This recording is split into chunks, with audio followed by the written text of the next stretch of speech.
Andres Riesnick is with us. How are you? How are you? It's a topic that kills me. Hey. Oh, it's also my favorite topics. My first great love, physics, space exploration. I'm from 76, the generation that studied physics, influenced by Cosmos, Carl Sagan, space exploration.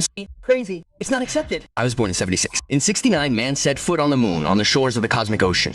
After that, in the first half of the 1970s. Middle of the 70s, is that correct? Yes, of course. Of the people who believe that conspiracy theories are bad in many ways. There are the anti-vaxxers, there are. But for me, the ugliest thing about this conspiracy theory, that man didn't go to the moon, is that they miss out on something so wonderful, so amazing. It's perhaps the most admirable of human prey. Oh, what an idiot!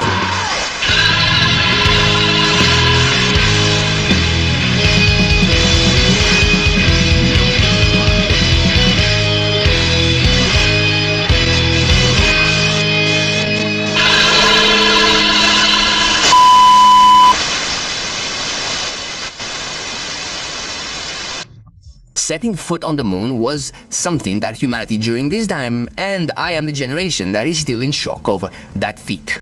This is an American who ripped you off, my dear. And this scientific news story of the week that I want to talk about today, because it's the scientific news that everyone in the world is talking about, is that NASA announced that it discovered the presence of an amino acid essential for life on an asteroid, the asteroid Venu, which is an absolutely incredible mission.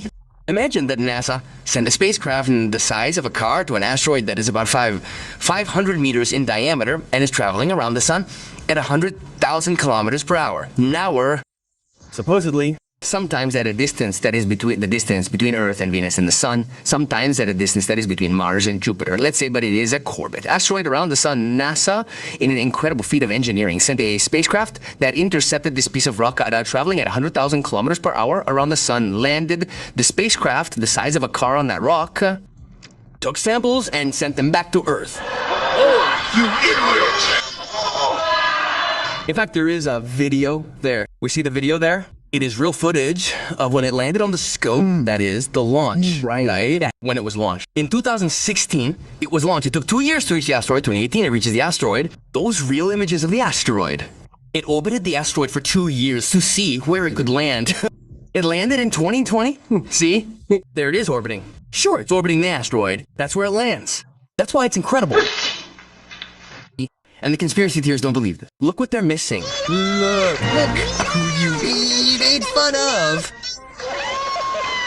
Look who you made fun of. Well, anyway, the question is then, how long was it there taking samples? Esto spent about a year taking samples, and in 2021 it sent them back to Earth. In 2023, they reach Earth again. And a week ago, NASA announced that it can analyze the remains. They note that molecules constitute life's very building blocks. An amino acid, for example, that had never been observed in any meteorite, because what was already known is that some meteorites that reach Earth, for example, those that are at the gate of the planetarium in the city of Buenos Aires, those meteorites, some amino acids, some bricks of life had already been seen. There are two big issues with so much nonsense, at least personal nonsense. Since Darwin, I have known that the process by which life evolves is well known, which is the process of natural selection. But how did that process begin? What was the first self-replicating molecule that perhaps in the conditions of the primitive sea, the primitive soup of the planet 4,000 million years ago, gave rise to life? Enough, please, enough already! This discovery is one more contribution to this great debate about how life began, whether on planet Earth or outside of planet Earth.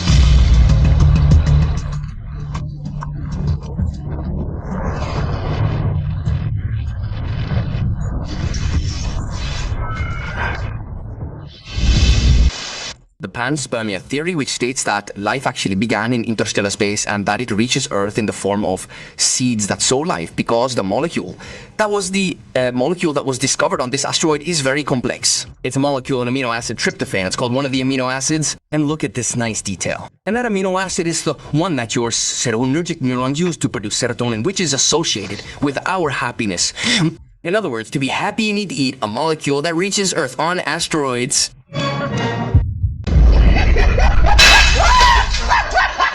The stadium has to close.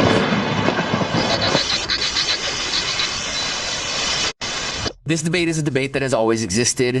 Look, as I was saying, I'm from the generation that grew up loving this debate because, again, we would see, this is the book that's in my grandfather's house. When there was no internet, there was nothing, man, there was no TikTok. I would go to my grandfather's house and there was this book that has some images. Look, I'm going to randomly pick an image of the cosmos, for example, this. These are photos of the sun. Look. Why has this gender word changed? I'm talking about this photo that you see here. This is the sun, and you can see all the little bubbles. It's a photo of the guy showing the book. They had a heart attack. Of course, this is called a book. It's an object that was, sure, it was used in ancient times. Look, the first photos of Mars in 1976, for the first time, humans put a ship on Mars and sent the photos, and it's described wonderfully by Carl Sagan. Yes, I insist.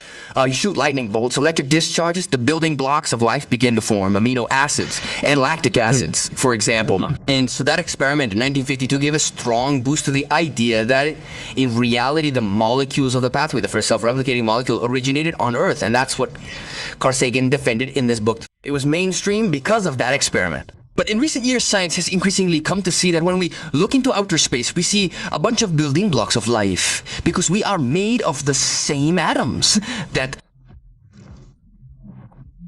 stars and everything else are made of. Why has this word changed gender? Any scientist who tells you that they know that life exists outside of planet Earth, I think, if they tell you they know the answer, no, they are not fully analyzing the evidence because there is no conclusive evidence for one side or the other. Supposedly, but the great tragedy of the 20th century, if you call me the great desolation of the 20th century, was discovering that we are isolated in the cosmos. Well, that's why Carl Sagan said that astronomy is an exercise in humility. Because consciousness, our cosmic insignificance, the fact that we are floating in a cloud of blue-gray dust on the outskirts of a galaxy with no importance and no importance that we have for the universe. The little importance that we have for the universe. Coming from 5 centuries ago, I swear. Makes me want to cry. There are between 100 and 200 billion in the Milky Way. And there are, like the Milky Way, approximately it is estimated. Yes, about 100 billion Milky Way galaxies. What am I? Seriously, I don't know why. I feel like, no, I know I'm an idiot. Mark this joke, but I know I'm an idiot. No, I know I'm an idiot. No, I know I'm an idiot. No, I know I'm an idiot. No, I know I'm an idiot. Mark, I'm an idiot. I'm an idiot. Because on top of that, it was also discovered that nothing can go faster than the speed of light. Even though other civilizations exist, they are millions of light years away. Suppose you say hello. It's possible that a million years from now, someone could read it and reply, hello. Excuse me, the officer has problems. He's had problems since he was a child. He's undergoing treatment. It's like a syndrome. He's an idiot. I'm going to ask you a very important question. Excuse me, NASA does this. NASA does this. Oh, let me do the decision-making process. It's hard for me. How much does it cost? No. To the sea. But someone says, hey, dude, there's an asteroid here that's been going around for 4.5 billion years. Maybe there's something. Who says? Let's put it here. Let's go. Excellent question. The United States Congress. Oh, yeah. And do you know what the justification is? I once interviewed Miguel San Martin. Mesa Martinez is an Argentine engineer who has worked for years at NASA's Jet Propulsion Laboratory, which is a legendary laboratory. For example, he was the project manager for landing Perseverance, I think Curiosity, I don't remember which of the ships, on Mars with parachutes anyway. And he told me this, he said, he's an Argentine. Yes, Miguel San Martin explained it to Londia, very interesting. Miguel San Martin tells me, you know why NASA exists? I tell him, it's there to explore space, what's it going to be for? No. What's the justification? To conquer it. Yes, well, of course, but he tells me, no, what's the justification that the United States Congress gives for NASA with the United States Congress so that they approve the money for it? Every year, the United States Congress approves money for NASA. A lot of money. Dollars! The purpose is science communication and outreach with the goal of inspiring North Americans to pursue careers in science.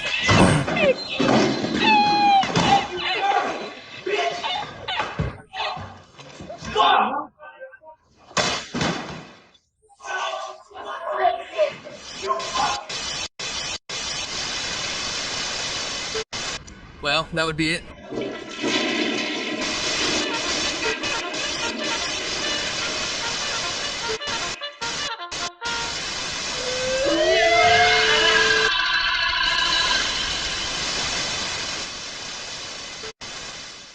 They're gonna kill you. They're gonna kill me.